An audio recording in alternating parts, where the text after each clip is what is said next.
Dans ma dernière capsule, je vous avais encouragé à méditer le passage de Luc 6,38 qui dit « Donnez et il vous sera donné. On versera dans votre sein une bonne mesure, serrée, secouée et qui déborde, car on vous mesurera avec la mesure dont vous vous serez servi. » Et aujourd'hui, j'aimerais vous partager un autre témoignage de quelque chose que j'ai vécu en lien avec ce beau passage.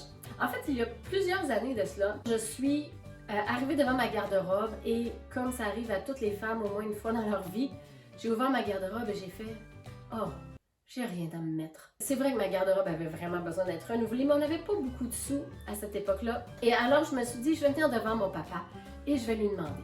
Alors, je me mets en prière. Je dis, Seigneur, j'aurais besoin que tu m'envoies de l'argent pour m'acheter des nouveaux vêtements. Et là, pouf, du tac au tac, le Seigneur me pose la question, Christine, tu as besoin de combien? J'ai resté quand même surprise, mais je me suis mise à réfléchir à la question. Alors, je calcule, OK, une paire de jeans, un chandail, ci, ça. Je dis, OK, Seigneur, je pense qu'avec 250 $, je serais capable d'acheter ce que j'ai de besoin. Alors, j'étais vraiment heureuse de ce dialogue imprévu avec le Seigneur ce matin-là. Et là, ce que ça a créé, c'est une attente. Puisqu'il m'avait demandé le montant, je savais quoi regarder pour trouver la réponse du Seigneur. Je ne savais pas d'où viendrait cet argent-là, mais chaque fois que j'allais à la poste, je regardais, je vais recevoir un chèque, comment Dieu va m'envoyer 250 $. Alors les semaines passent et au bout de quelques semaines, toujours rien. Alors je me suis dit, coudonc, je me suis peut-être imaginé ça, ou peut-être que Dieu trouve que j'ai assez de linge. Alors j'ai comme mis ça de côté.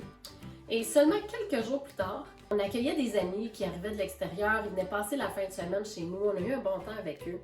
Et puis à la fin, quand ils sont partis, ils nous ont laissé une petite carte pour nous remercier pour notre accueil. Alors une fois qu'ils quittent, on ouvre la carte. Qu'est-ce qu'il n'y avait pas dans la carte? Un chèque de 250 $. Pile le montant que j'avais demandé au Seigneur. J'étais tellement bénie. Mais le lien que je veux faire avec Luc 6,38, c'est que par la suite, j'ai su que pour déterminer le montant qui était pour nous donner, ce couple-là s'était concerté, puis ils voulaient nous bénir, puis ils se demandaient bon, combien on devrait leur donner. Et nous, dans le passé, on leur avait déjà donné de l'argent pour célébrer une occasion spéciale. On leur avait donné 50 $. Et puis ce que le Seigneur leur avait mis à cœur, c'était 5 fois le montant qu'on leur avait donné. Donc vous voyez, quand ça dit « on vous mesurera avec la mesure dont vous vous serez servi ». Il n'y avait rien de tout ça qui était planifié, là, mais Dieu m'a vraiment montré Luc 6,38 là-dedans. On avait donné et Dieu nous a bénis en retour dans la mesure et même plus que ce qu'on avait donné. Alors si vous retenez une chose de mon histoire aujourd'hui, retenez ceci.